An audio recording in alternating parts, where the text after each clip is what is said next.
Alright, so we're going to go ahead and get ready to start working on our CSS, which will be branch 102-1. And the first thing we want to do is just go through and check our environment, right? So make sure that our Dreamweaver, we're on master right now. If we come out to the file system, take a look at, make sure we're connecting to our remote server.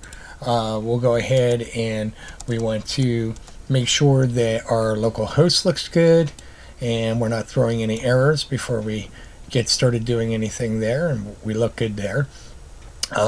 We're going to go ahead and just take a peek. We don't really have to in this step, but we're taking a peek at where we're headed to. And actually, it's a good thing to do, just see what we're trying to do. Now we're going to put the styling in to make that happen with our site. Check out our production site. And that looks good. Make sure that our control panel is open. Go ahead and make sure that our GitHub is open and we can see that our branch is there, our most recent branch. So we're good to get started with that. And a lot of times we'll go validate our GitHub page. That's off of master, which this will turn from this to this with our push once we're completed this. Of course, make sure that your homework is open. We'll go back to localhost and let's go ahead and take a look here. Let's run a git status. Make sure we're clean.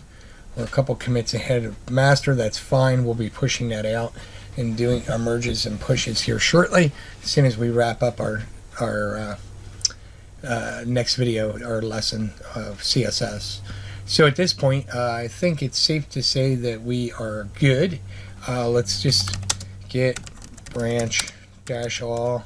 Make sure we see all of our branches. There's our latest 102, and we're good there. So let's go ahead and do git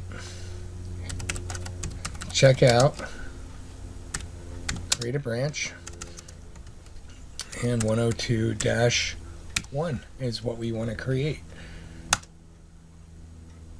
We went ahead, we created it. Let's go validate it real quick in Dreamweaver. Make sure that we're good. And we can see we're in 102-1. So I'll see you in a few minutes and we'll get started on doing our CSS.